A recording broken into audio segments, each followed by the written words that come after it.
Здравствуйте, вы смотрите новости на телеканале Челны ТВ, в студии Диана Малярова. Коротко о главном. Новый перекресток стал местом концентрации ДТП. За несколько дней на пересечении улиц Марата Юсупова и Раскольникова произошло 10 аварий. Не квартира, а поле боевых действий. В семье Минибаевых разгорелась настоящая война за ребенка. Приятный бонус за работу. Один из детских садов города выиграл грант в размере 500 тысяч рублей за лучшее преподавание татарского языка. Атмосфера музея, не выходя из дома. Подростки-волонтеры помогают детям-инвалидам познать искусство. В Набережных Челнах открылся самый известный в городе каток – Медео. С какими эмоциями челнинцы вышли на лед, расскажет Константин Величко.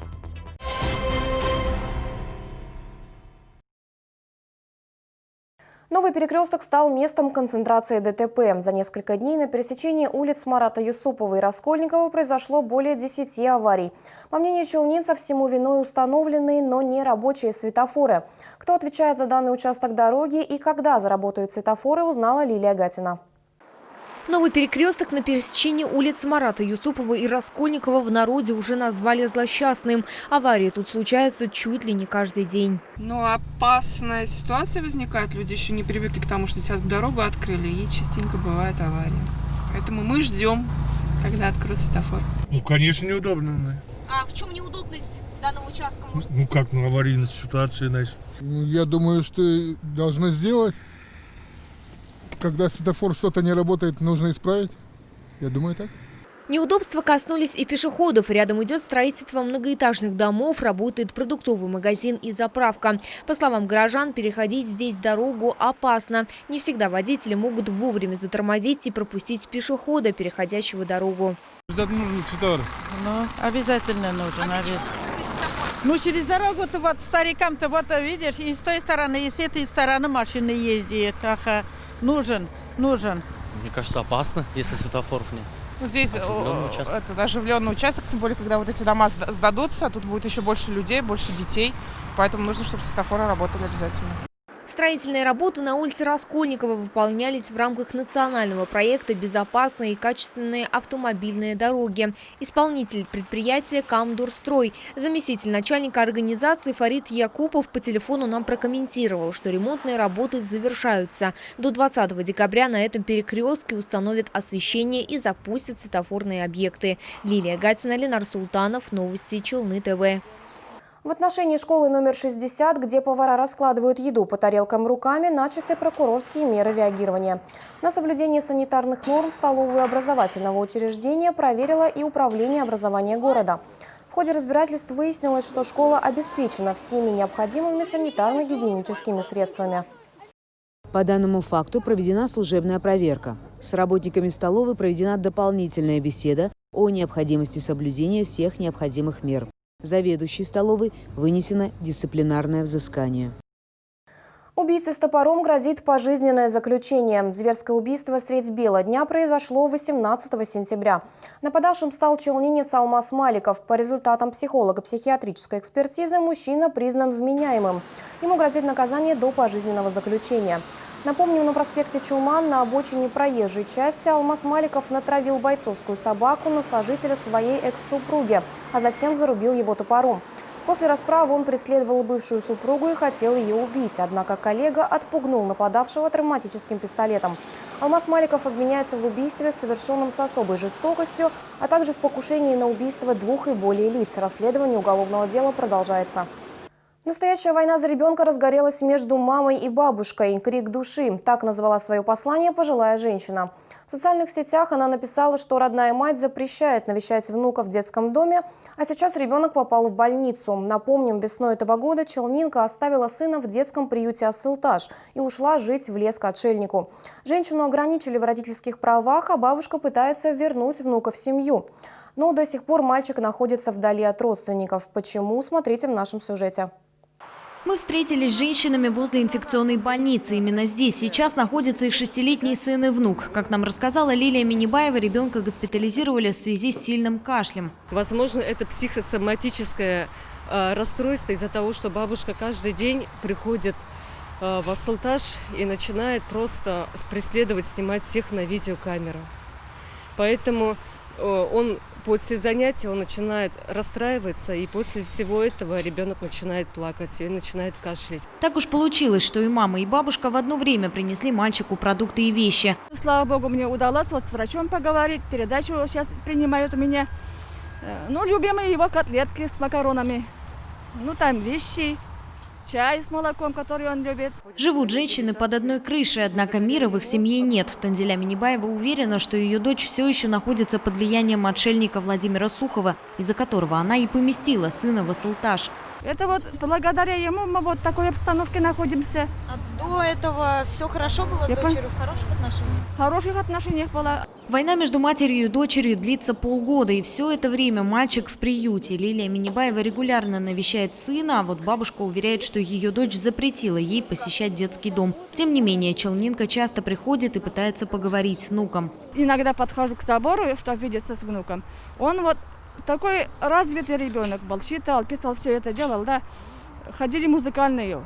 А сейчас он, вот когда я спрашиваю что-то, минут 15, секунд 15, получается иногда поговорить с ним, да.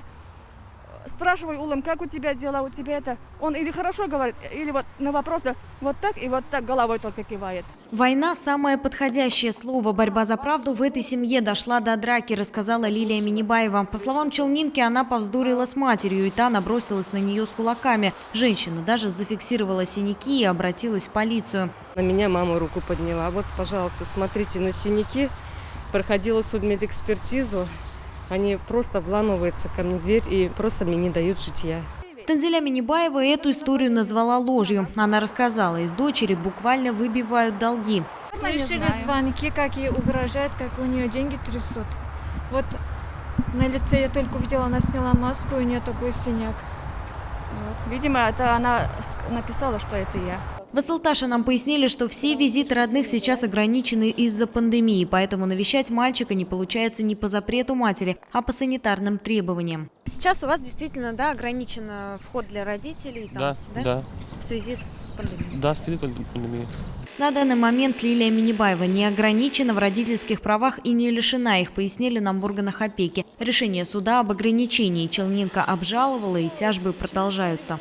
Родители Минибаевой обратились в городской суд с иском об ограничении ее в родительских правах. Судом вынесено решение об ограничении ее, но в настоящее время решение суда не вступило в законную силу в связи с тем, что Минибаева подала апелляционную жалобу на данное решение суда. В настоящее время Лилия Минибаева является единственным законным представителем своего ребенка. Вопрос дальнейшего жизнеустройства мальчика будет определен после вступления решения суда в законную силу, резюмировали в органах опеки. Валерия Новожилова, Сергей Вильданов, новости Челны ТВ. Сейчас впереди короткая реклама, не переключайтесь, впереди много интересного. Минеральная вода санатория Шифаласу Ижминводы – природный бальзам для реабилитации желудочно-кишечного тракта, эффективное очищение от токсинов и укрепление иммунитета. Будьте здоровы! Окунитесь в мир восточной сказки на грандиозной распродаже товаров из Индии «Сказочный Восток» с 11 по 20 декабря в Экспо Кама. Кадровый центр «Работа России» в рамках решения бизнес-ситуации предоставляет комплекс услуг организациям, реализующим инвестиционный проект. Содействие в подборе необходимых работников, ярмарка вакансий, опережающее профессиональное обучение, консультация по правовым вопросам, проведение собеседований, проведение обучающих конференций, мероприятий, участие в решении проблем кадрового обеспечения инвестпроектов.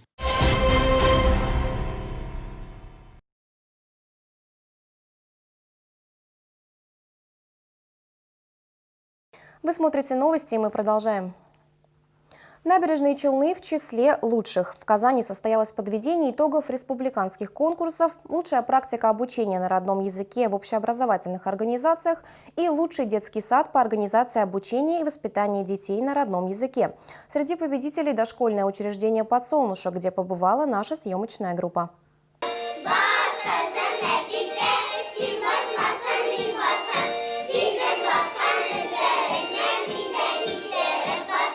Каждое утро воспитанников 82-го детского сада начинается с татарских песен и плясок. Вот так во время игры малыши узнают азы татарского языка. Уроки математики, физкультуры, плавания проводятся также на татарском. Мы тут играем, занятия проводим. Мы на улицу выходим, кушаем тут. Математику учим, в кроговорке. Русский язык проводим. В детском саду «Подсолнушек» на 270 детей 31 воспитатель. У каждого из них своя методика обучения. Принять участие в конкурсе «Лучший детский сад» по организации обучения и воспитания детей на родном языке стало коллективным решением. В нашем детском садике все созданы условия именно для участия в этом конкурсе. У нас очень много дидактических игр, очень много материала для участия в этом конкурсе. Дети свободно разговаривают на татарском языке, очень много знают скороговорок на татарском языке, пословиц. Конкурс на лучший детский сад по организации обучения и воспитания детей на родном языке проходил в 3 этапа. 82-й детский сад «Подсолнушек» занял место в списке 20 лучших детсадов Татарстана в части методики обучения татарскому языку. Заведующая Резда Исаева рассказала, что это не единственная победа в республиканских и городских конкурсах. В 2017 году мы участвовали в конкурсе «Лучший билингвальный детский сад» и были удостоены гранту в размере 500 тысяч рублей. В этом учебном году участвуем в федеральном гранте по робототехнике. У нас функционирует уже 2 года кабинет робототехники, куда ходит очень много детей. И хотим обогатить предметно-пространственную среду данного кабинета. Победителям вручили грант в размере 500 тысяч рублей. В детском саду уже решили, что средства пойдут на улучшение материально-технической базы. Лилия Гатина, Ленар Султанов. Новости Челны ТВ. Зимнюю сессию студенты российских вузов будут сдавать дистанционно, сообщил глава Минобрнауки Валерий Фальков. Для контроля учащихся на экзаменах будет использоваться прокторинг. Это система распознавания лица и идентификации личности. Ее активно начали применять летом. Министр также отметил, что требований по введению жестких ограничительных мер к вузам нет. Университеты не закрылись, то есть полной изоляции нет, сказал Фальков. При этом смешанное обучение в вузах не будет способствовать снижению рисков заражения коронавирусом, считает глава Минобрнауки. В настоящее время 37% университетов страны ведут обучение полностью в удаленном формате. Музей на дому – проект, созданный одной из воспитанниц детского городского дворца, который позволил детям с ограниченными возможностями здоровья вовлечься в искусство.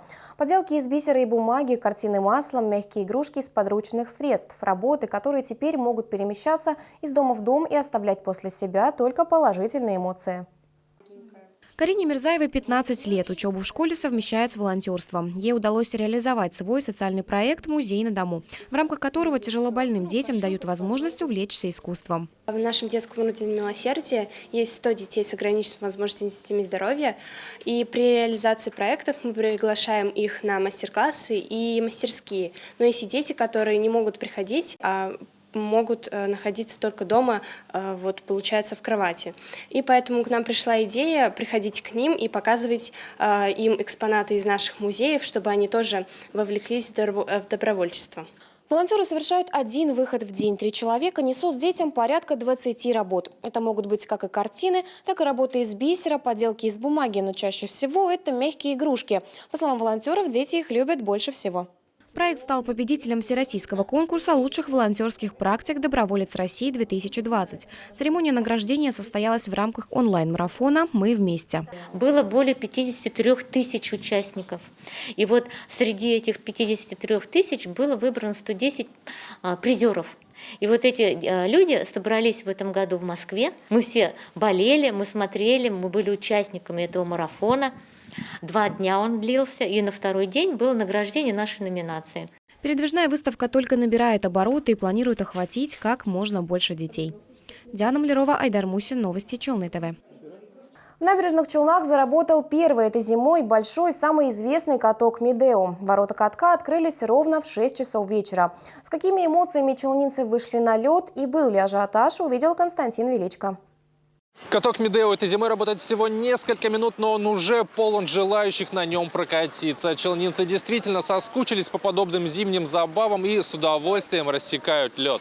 Александр Иващенко посещает каток Медео уже на протяжении 45 лет. С его слов, в зимние месяцы может пропустить максимум 1-2 дня. Для бывшего спортсмена-конькобежца это не просто забава, он так наполняется энергией. Даже раньше, когда работал, я уже даже будучи на пенсии работал.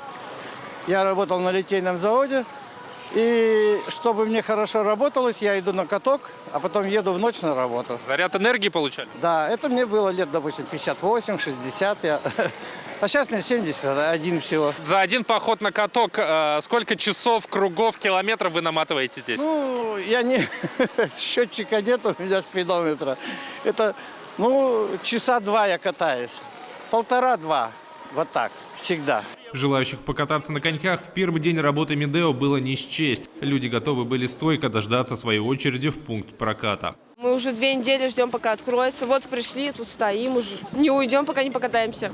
В сам пункт проката челнинцев пускали дозированно, чтобы соблюсти санитарные требования. Наличие масок, социальная дистанция на скамейках. Желающих действительно было очень много. Звонки в спортивную школу «Виктория» с вопросом «Когда же вы откроетесь?» начали поступать еще 2 недели назад. Звонков было очень много. Приезжали, интересовались. Людям нравится наш каток. Это место прославленное. Люди идут сюда. Как видите, сегодня благополучно открыли знаменитый прославленный каток Медео. Народу тьма. Они все соскучились по свежему воздуху. Все любители активного образа жизни. Как видите, сегодня все на льду. Каток Медео будет работать ежедневно по будням с 18 до 22:00. По выходным и праздничным дням с 10 утра. Также будут работать катки на ипподроме, на Майдане парка Прибрежный и на площади Азатлык. Константин Величко, Айдар Мусин, новости Челны ТВ. А сейчас с новостями погоды вас ознакомит Ольга Гайдабура. Сразу после них вашему вниманию новости на татарском языке.